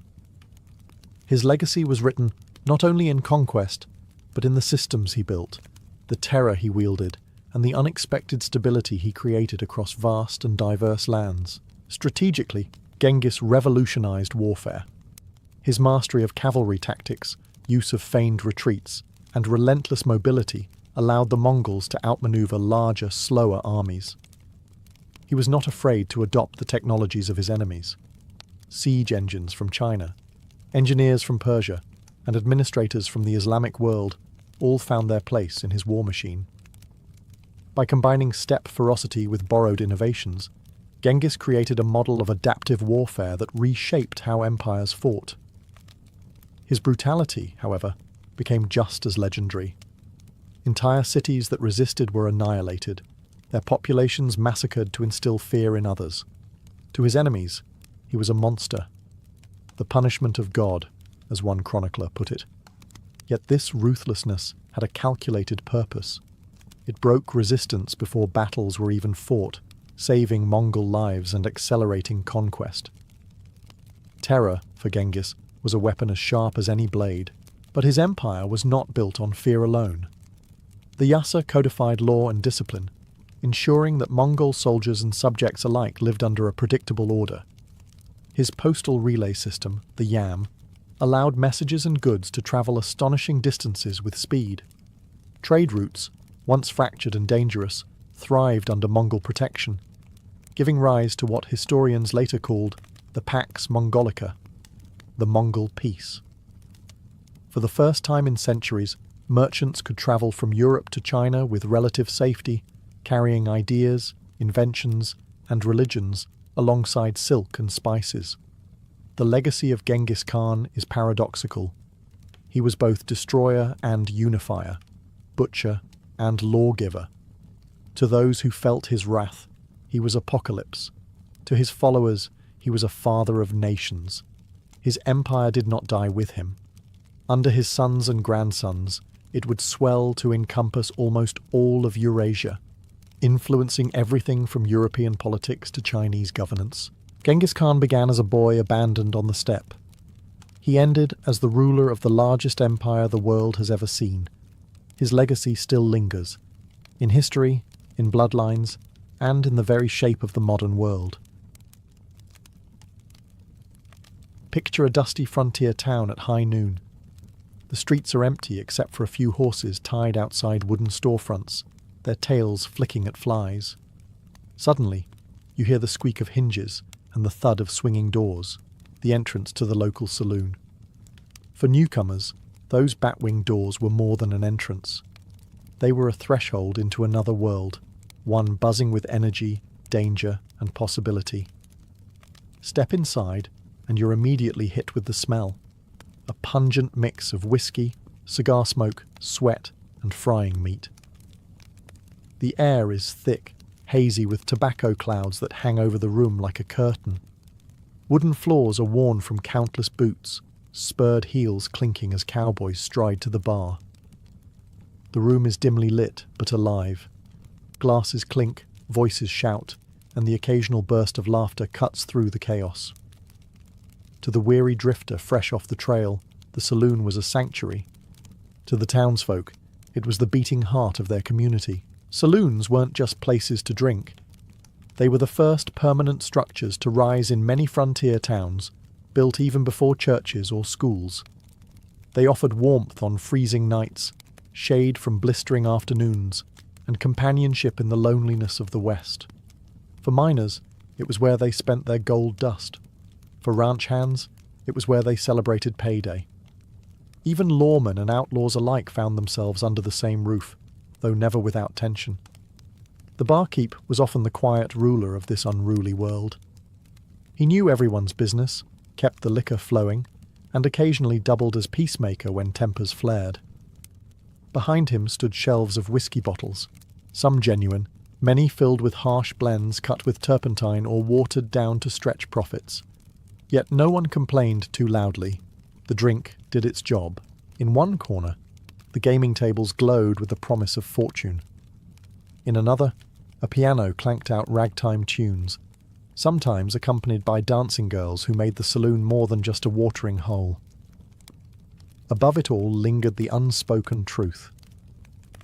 Inside these walls, fortunes could be made, reputations ruined, and brawls could erupt without warning. For all its vices and chaos, the saloon was more than a bar. It was a town's social hub, the place where stories began, alliances formed, and legends of the Wild West took root. To push through those swinging doors was to step into the raw, unfiltered spirit of the frontier. If the saloon was the heart of the Wild West, whiskey was its lifeblood. Few drinks carried such weight in frontier culture, and few were consumed with such reckless abandon. A shot of whiskey was more than just a drink. It was courage in a glass, a cure for loneliness, a reward after back-breaking labour, and sometimes the spark that lit a powder keg of violence. But don't picture the smooth amber liquor of today. Frontier whiskey was notoriously rough. Many barrels were filled with raw grain alcohol, barely aged and harsh enough to burn a man's throat with a single gulp. To stretch supplies and increase profit, barkeeps often fortified their stock with kerosene, tobacco juice, gunpowder, or even rattlesnake heads floating in the barrel for supposed medicinal kick. Locals joked that some blends could take the paint off a wagon wheel, yet men lined up for it anyway. After days herding cattle or swinging pickaxes in a mine, no one cared about refinement. They wanted something fast, cheap, and strong. The ritual was simple. A cowboy or prospector would slap a coin on the counter, typically 10 or 15 cents, and the barkeep would slam down a glass. There was no sipping, no swirling for aroma. The shot was thrown back in one motion, grimaces and coughs included, and the empty glass smacked down for a refill. Some men chased it with beer, which was often warm and flat, while others demanded more until their legs gave out, or their tempers snapped. Whiskey also served as social glue. Deals were struck over it, friendships sealed, and rivalries stoked. A quiet bar could turn loud in minutes once the liquor flowed freely. Old-timers claimed you could measure the health of a saloon, not by the weight of its doors or the shine of its floors, but by how quickly a bottle emptied on a Saturday night. Yet whiskey had its darker side. Drunken quarrels often escalated into full-blown brawls, sometimes ending with shattered chairs or smoking pistols. Many a gunfight in frontier towns began with a round too many. Still, despite its dangers, whiskey remained indispensable.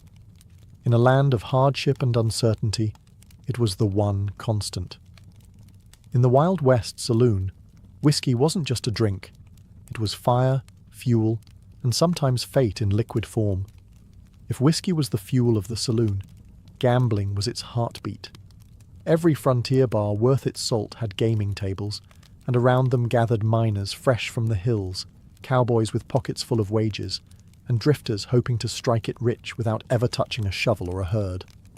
The saloon was where fortunes could change in a single hand of cards, or vanish just as quickly. Poker was king.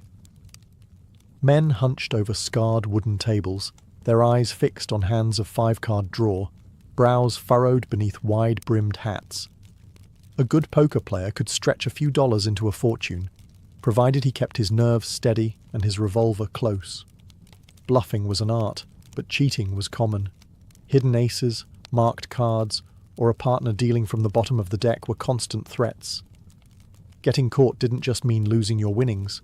It could mean facing a bullet before you left the table. But poker wasn't the only game in town. Faro, a fast-paced card game imported from Europe, became wildly popular in the American West. So popular, in fact, that some towns had more faro tables than poker ones. Unlike poker, faro was often run by a designated dealer or banker, making it less about player skill and more about luck, or the honesty of the house. The odds favoured the dealer, and many saloons made their fortunes by running rigged faro games. Still, the thrill kept players coming back. Dice games, roulette wheels, and even impromptu contests, from knife-throwing to arm wrestling, filled out the gambling floor. A man could walk in with a week's pay and lose it all before his beer went warm. Others walked out rich, grinning, only to be robbed in the alley by envious losers. The gamblers themselves were larger-than-life figures. Doc Holliday, Wild Bill Hickok, and countless lesser-known sharpers earned their reputations in these smoky rooms. They weren't just players, they were performers, spinning legends with every hand, their exploits retold by wide-eyed patrons long after the cards were swept away. For many, the gambling tables were the true stage of the saloon, places where courage, greed, and luck collided under flickering lamplight.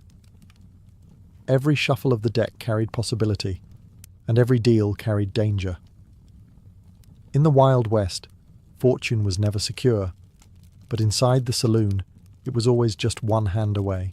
If the gambling tables kept the saloon's heart pumping, music and entertainment gave it soul.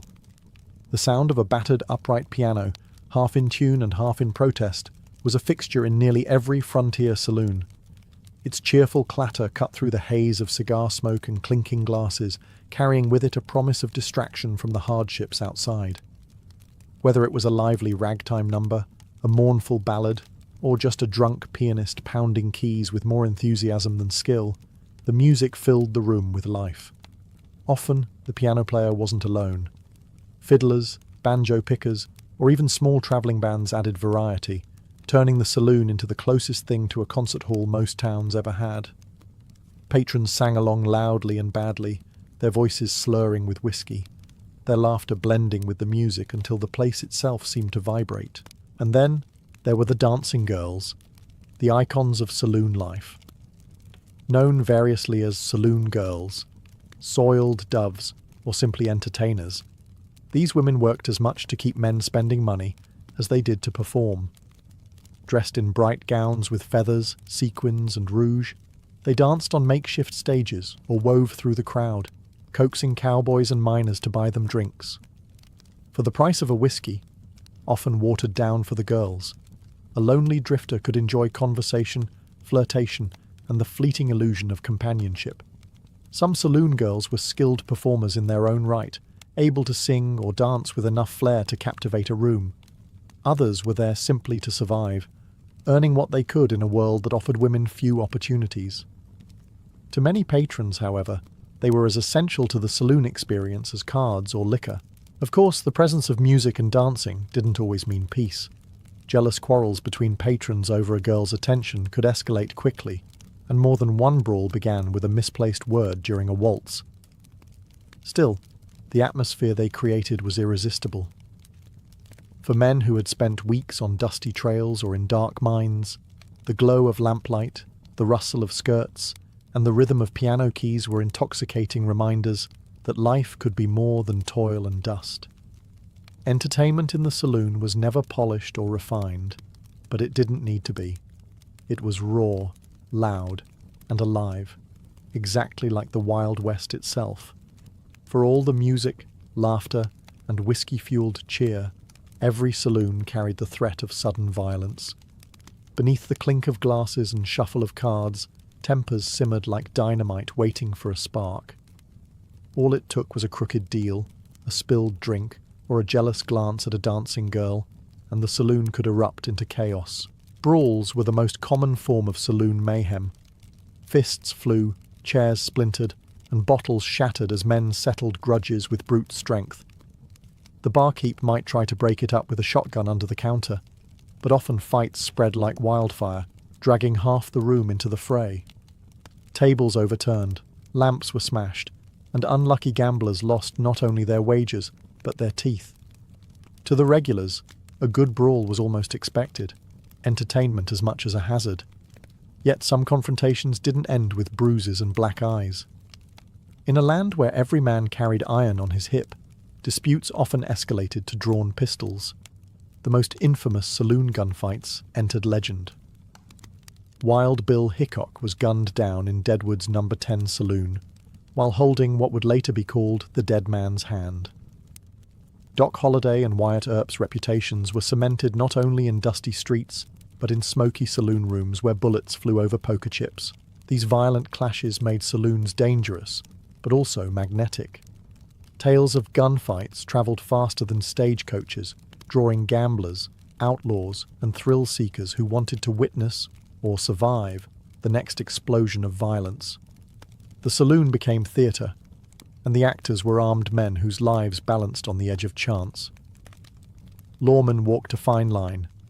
Many towns had sheriffs or marshals, but even they knew that keeping order in a saloon was like trying to dam a river with bare hands. Some looked the other way, so long as the violence didn't spill into the streets. Others, like Earp in Dodge City, tried to enforce no-guns ordinances, often leading to bloody showdowns themselves. For better or worse, saloons thrived on this volatility. The possibility of sudden violence added to their allure, turning them into both danger zones and arenas of legend. To walk into a Wild West saloon was to step into a place where whiskey, luck, and death mingled freely, and where every night carried the chance of becoming part of history. In the Wild West saloon, the bartender was more than a man pouring drinks. He was the anchor of the entire establishment. Behind his polished bar, or sometimes just a rough plank of wood, he stood like a sentinel, equal parts businessman, entertainer, confidant, and peacekeeper. If the saloon was a ship tossed on waves of whiskey and temper, the bartender was its captain. His duties went far beyond serving liquor. A good barkeep mixed drinks quickly, remembered every regular's preferences, and kept the room humming with energy. He was often the first person a newcomer met when stepping through those swinging doors. A smile, a warning, or a silent nod from the bartender could make the difference between a night of easy drinking or a night that ended with fists and pistols. His reputation could draw men to a saloon just as surely as the gambling tables or piano tunes. But bartenders also walked a fine line. They needed to keep customers drunk enough to spend money, but not so drunk that the saloon burned to the ground in a brawl. Some used tricks to stretch profits, watering down whiskey, reusing beer kegs, or selling rot-gut liquor disguised in fancy bottles. Patrons might complain, but most kept drinking anyway, knowing they had little choice. The bartender also held power in more subtle ways. He overheard secrets whispered over poker hands, caught snippets of business deals, and listened to confessions slurred after midnight. In many frontier towns, the barkeep knew more about its people than the sheriff ever did. This made him both respected and feared. Some bartenders traded information, becoming informal brokers of power in their communities, and when trouble came, the bartender often acted as referee. Many kept a shotgun within reach, not necessarily to use, but to remind rowdy cowboys that there were limits. A slammed bottle, a shouted command, or the sight of steel under the bar could calm a fight before it got out of hand. Still, when violence erupted beyond control, even the most seasoned barkeep sometimes ducked for cover like everyone else. Ultimately, the bartender was the steady hand in a world of chaos. He was the saloon's memory, its manager, and often its soul. Without him, the whiskey stopped flowing, the games slowed down, and the saloon lost its rhythm. In the Wild West, where law was thin and life was cheap, the bartender's word often carried more weight than the sheriff's badge. Though remembered today for whiskey, poker, and brawls, saloons were more than dens of vice. In many frontier towns, they were the closest thing to a town square, the social and political nerve centre where life pulsed day and night. For communities scattered across miles of wilderness, the saloon wasn't just entertainment.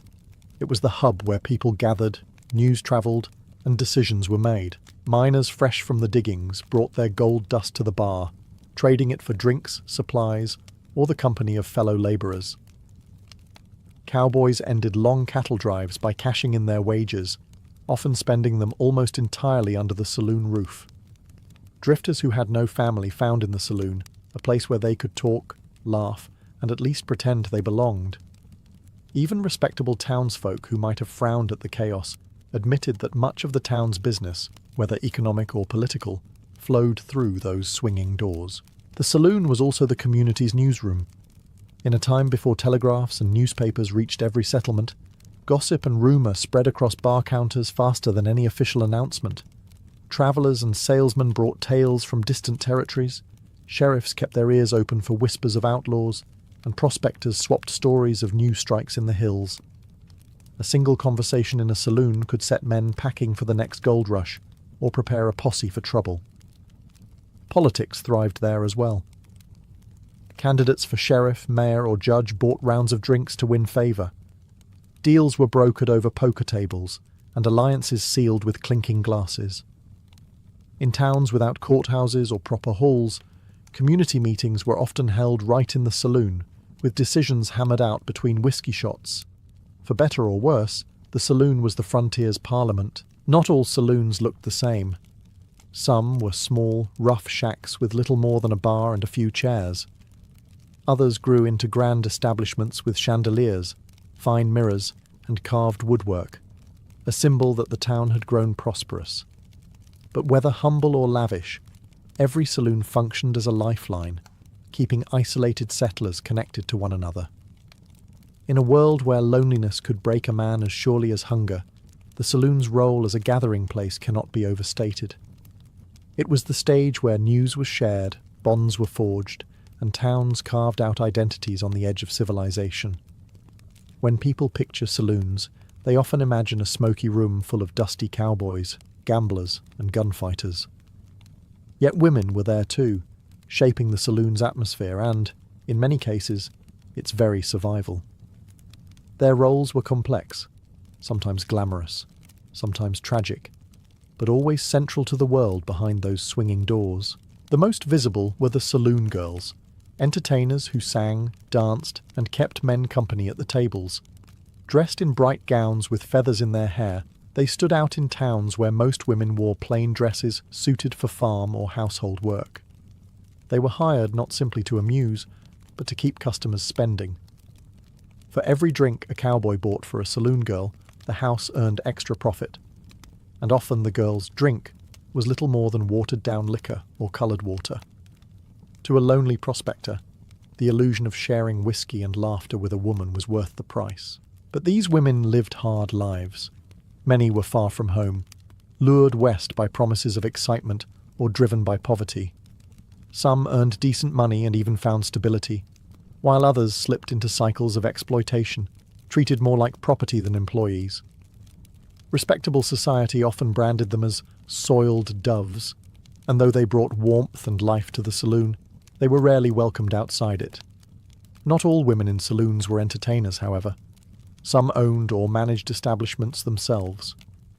In mining towns and boom settlements, widows or entrepreneurial women recognized opportunity and ran saloons as businesses, outsmarting competition and turning profits where men failed. These female proprietors proved that saloons were not simply male spaces, but economic engines that women could also control. For many men, saloon girls represented a brief escape from loneliness and the harsh realities of frontier life. A dance, a song, or even a few minutes of conversation softened the edges of isolation. Yet their presence also carried risk. Jealous disputes over a girl's attention were a common cause of fights, and more than one bloody shootout began with a rivalry born over a woman's smile. The saloon was therefore a paradox for women, a place of opportunity, performance, and survival, but also of judgment and danger. They were the colour in a world of dust, the spark in the gloom, and whether celebrated or condemned, they were inseparable from the legend of saloon life. For decades, the saloon stood as the heartbeat of the frontier. It was where fortunes were gambled, feuds exploded, and music spilled into dusty streets. But like the Wild West itself, the age of the saloon could not last forever. As towns grew and civilization followed the railroads, the same forces that brought the saloon to life also pushed it toward decline. The first blow came from respectability. As frontier settlements matured into established towns, churches, schools, and civic halls began to appear, institutions that directly competed with the saloon for influence. Community leaders, particularly women involved in church groups and reform movements, denounced saloons as dens of vice. To them, the saloon symbolized drunkenness, broken families, and lawlessness. They saw its closure as essential to building civilized communities. The temperance movement gained strength in the late 19th century, spreading across the United States.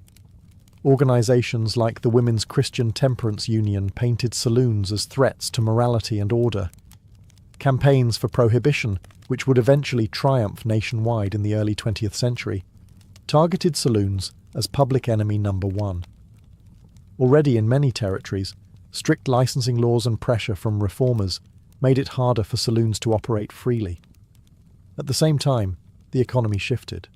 The Wild West boomtowns that had once supported dozens of saloons dwindled as gold veins ran dry or cattle trails shifted. With fewer transient workers flush with pay to spend recklessly, many saloons simply went out of business. Those that survived often had to adapt, rebranding as restaurants, hotels, or respectable bars to cater to families and a broader clientele. The rise of commercial breweries also changed the saloon landscape.